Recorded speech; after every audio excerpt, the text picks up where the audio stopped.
Bom dia, queridos, tudo bem com vocês? Hoje entramos no nosso segundo dia de exposição do livro de 1 Samuel. Vamos meditar no capítulo 4, capítulo 5 e 6. O capítulo 4 fala sobre os filisteus tomarem a arca. Tem toda uma história de uma batalha que nós já vamos comentar. Termina o capítulo 4 dizendo sobre a morte de Eli. O capítulo 5 fala a arca em Asdod e Ecrom. E no capítulo 6 retrata o retorno da Arca da Aliança a Israel. Então no capítulo 4 aqui, retrata que os israelitas eles se uniram e saíram à guerra contra os filisteus.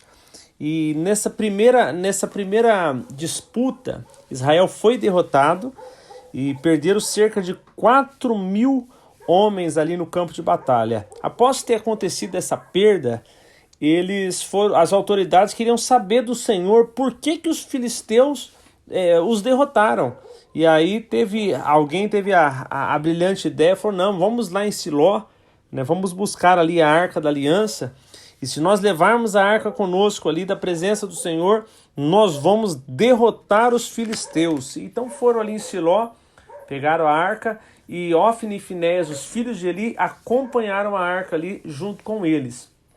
E interessante, no versículo 5 do capítulo 4, aqui diz que quando a arca chegou no acampamento, os israelitas ficaram tão alvoroçados que eles gritaram com tanta força que o chão chegou a estremecer, a ponto dos filisteus ouvirem esses barulhos e lá ver o que estava acontecendo. Quando viram que a arca tinha chegado ali no versículo 7, diz assim, os filisteus ficaram com medo e disseram, os deuses chegaram ao acampamento. Então isso trouxe muito desespero ali a eles. Eles fizeram até menção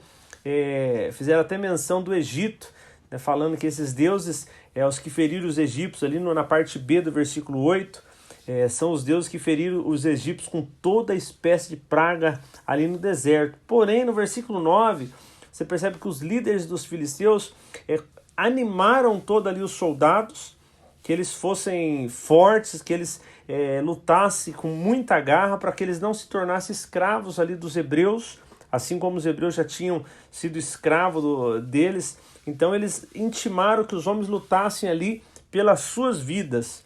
E ali os filisteus lutaram nessa batalha, e a derrota de Israel foi muito pior.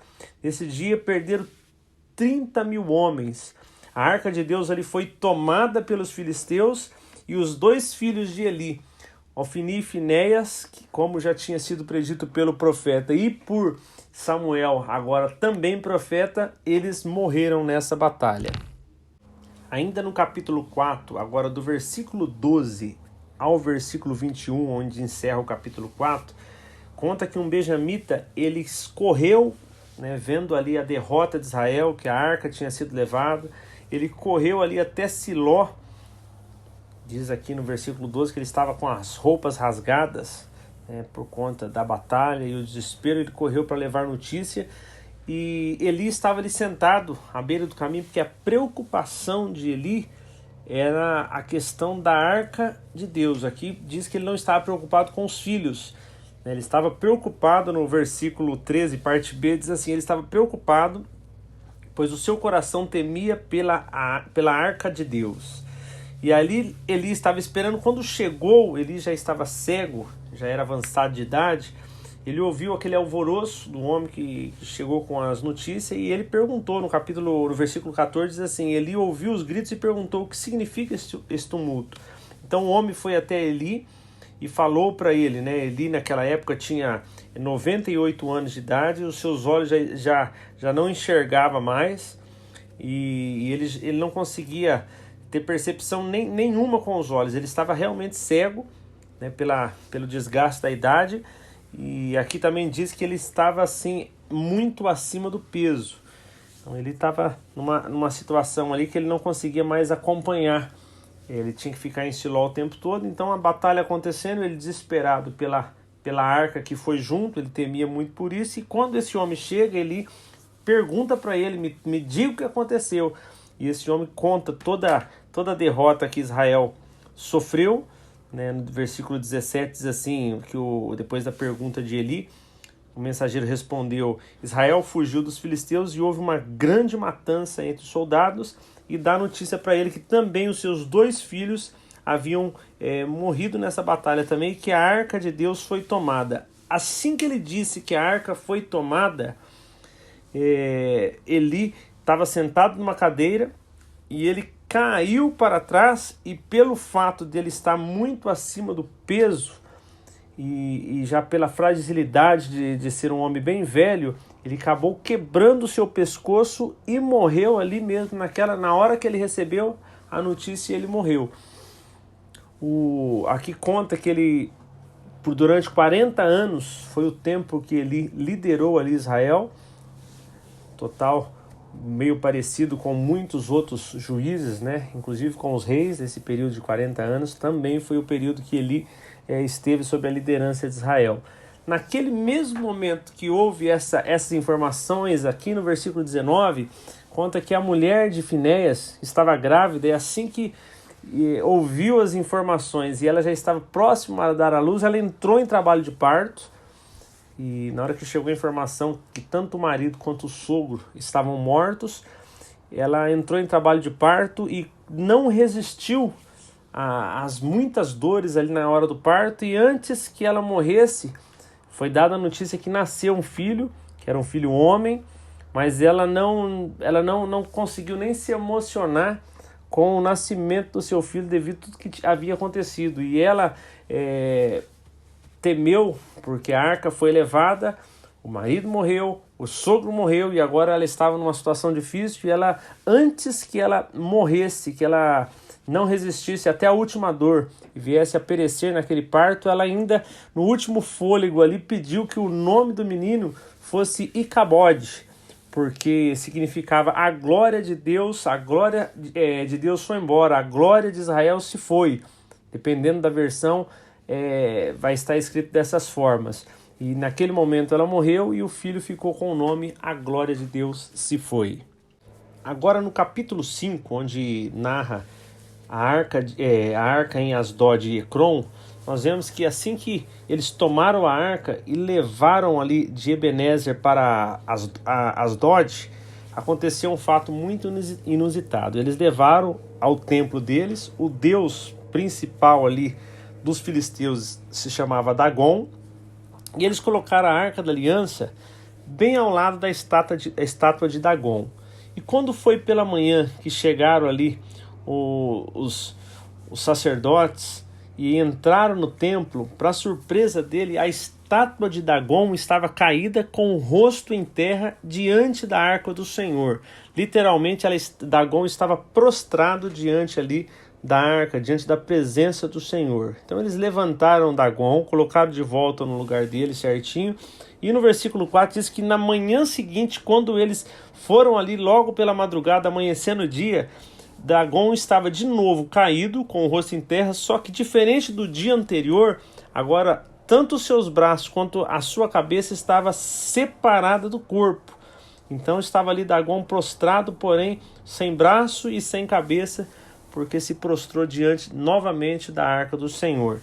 No versículo 6, narra que a mão do Senhor pesou sobre o povo de Asdod e dos arredores, trazendo a eles uma devastação muito grande, afligiram eles com tumores.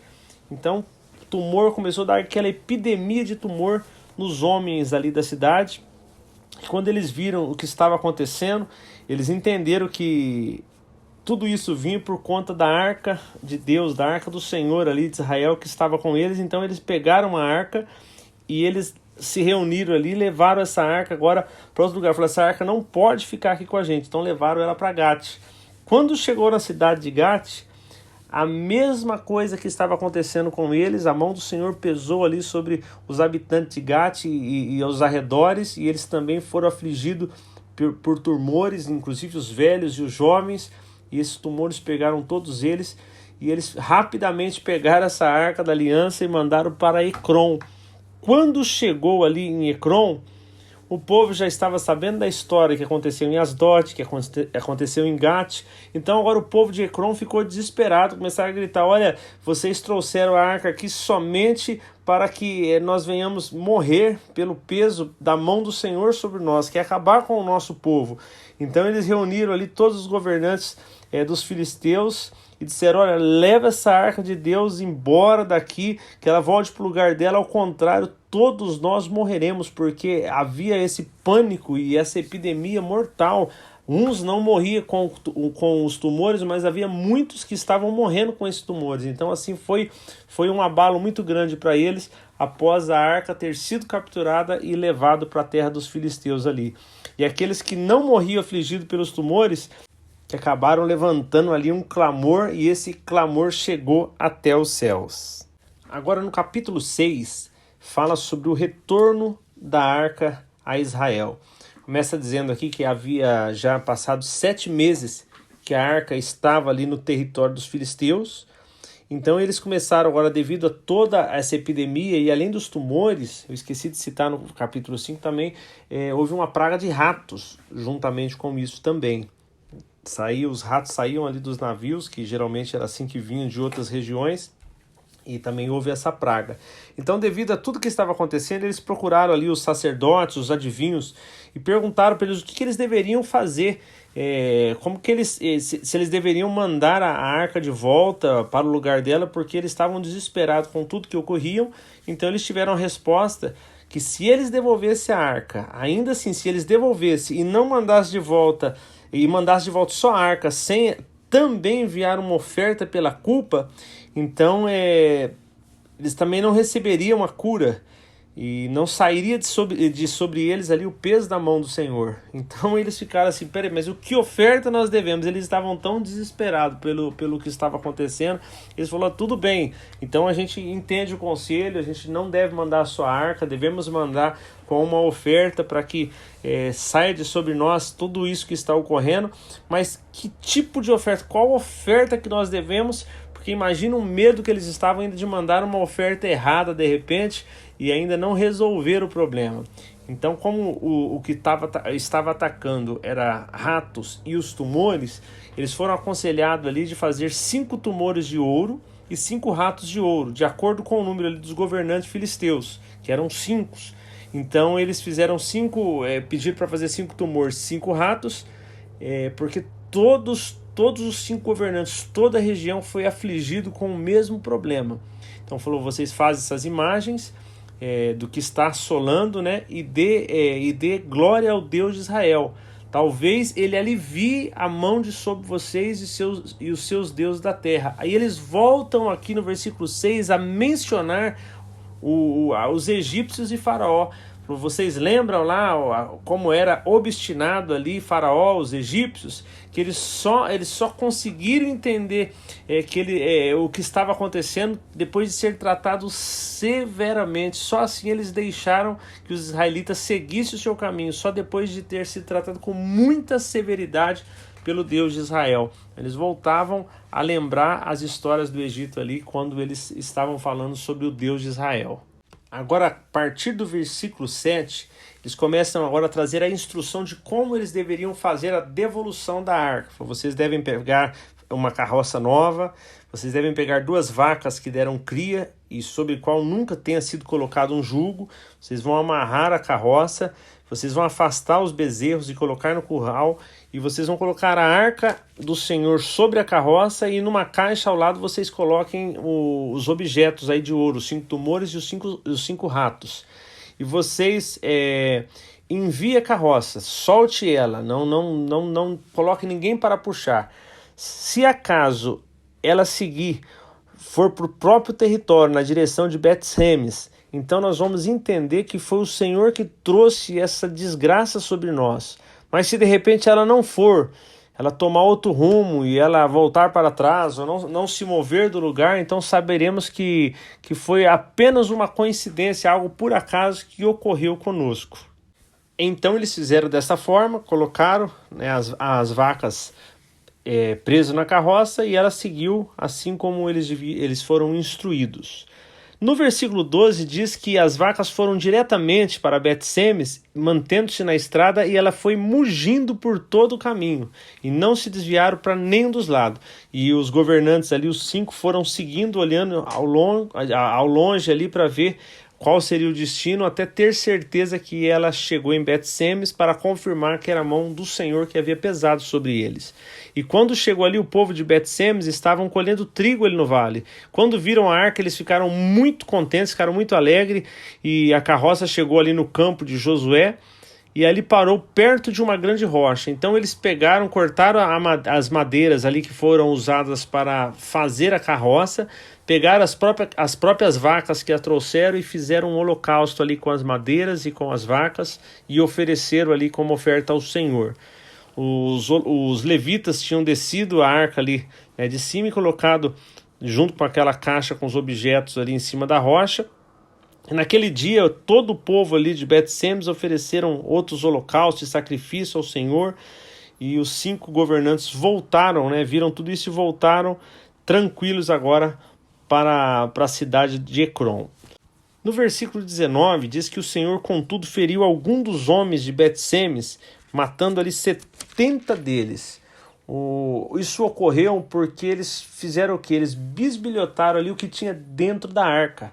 Nós sabemos que tinha toda uma regra sobre a arca, sobre quem tocava na arca, quem deveria tocar, como deveria ser transportada. E esses homens ali, eles abusaram ali da oportunidade e foram espiar o que tinha dentro. Então 70 homens foram mortos ali pelo Senhor, pelo fato de serem curiosos ali, e eles infringirem essa lei sobre a arca do Senhor.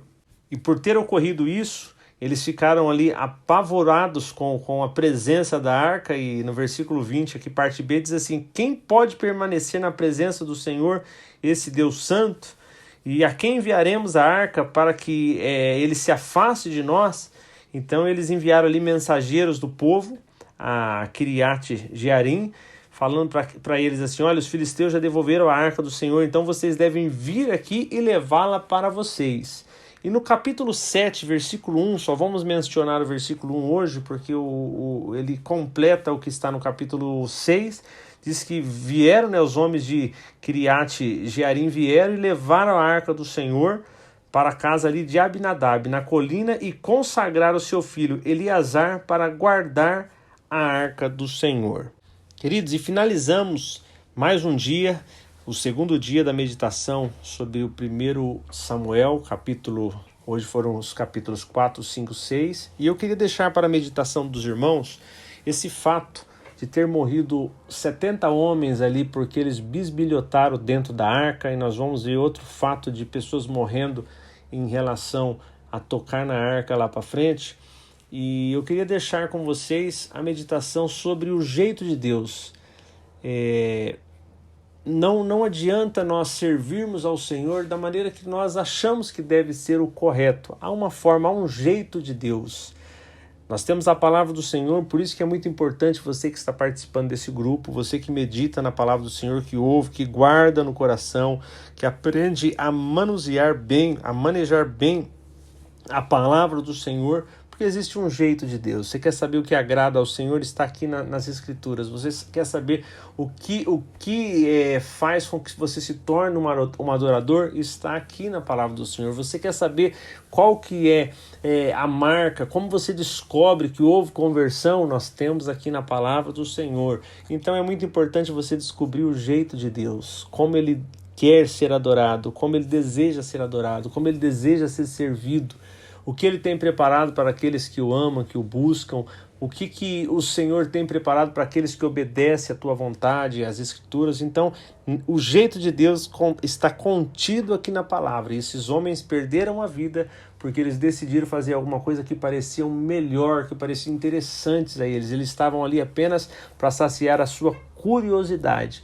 Então que você não faça como aqueles homens, mas que você possa buscar ao Senhor do jeito de Deus, como Ele deseja ser buscado, e conhecemos a vontade dEle através da sua palavra e da comunhão com o Espírito Santo. Amém, queridos? Que Deus o abençoe, você tenha um dia abençoado, uma semana abençoada. Estaremos aqui amanhã juntos, se assim o Senhor permitir, para o nosso terceiro dia de exposição. Fiquem todos com Deus.